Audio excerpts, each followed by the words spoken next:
quelques versets, quelques passages. Et ils connaissent des frères et des sœurs dans l'église. Ils connaissent les noms de pasteurs. Ils ont la culture chrétienne en eux. Ces gens-là, on les appelle des chrétiens. Pour les distinguer, les athées, pour les distinguer, les musulmans, pour les distinguer, les bouddhistes, qui ont aussi leur culture, qui est différente de la culture chrétienne. Ils ont même des fois les noms chrétiens. Jean-Marc, Jean-Louis, Paul, Matthieu. Ils ont des noms chrétiens, des noms juifs, Tabitha, Naomi. Alors, on les appelle chrétiens. Et ce sont des chrétiens par culture. Alléluia. Ils ont adopté la culture chrétienne. Il y en a. Ils peuvent appartenir dans le mouvement catholique. Ils peuvent appartenir dans le mouvement pentecôtiste. Ils peuvent appartenir dans le mouvement évangélique. Ils peuvent appartenir dans le mouvement protestant. Ce sont des chrétiens.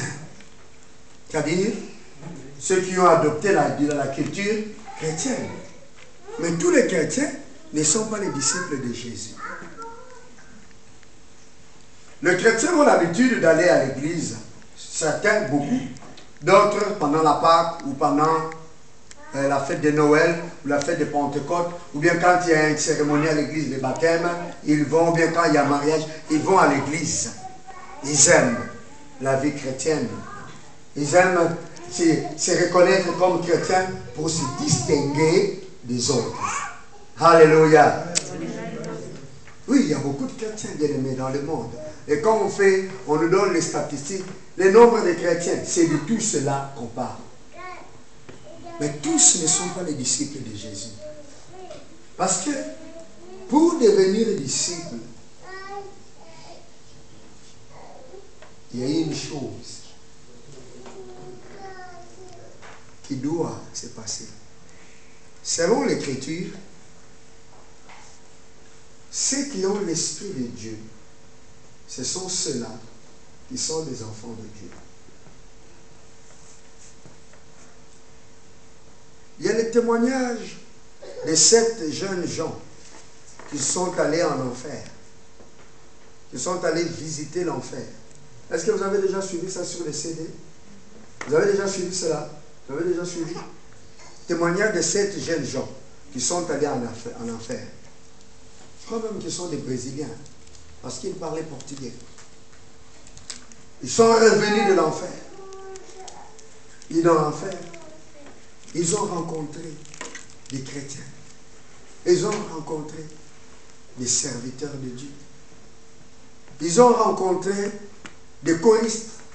Ils ont rencontré des diacres. Ils ont rencontré des païens, des gens de rock and roll, des acteurs de cinéma. Ils ont rencontré beaucoup de gens qui étaient enfermés en enfer, qui ne sont pas allés au ciel. Même des chrétiens qui étaient des responsables à l'église.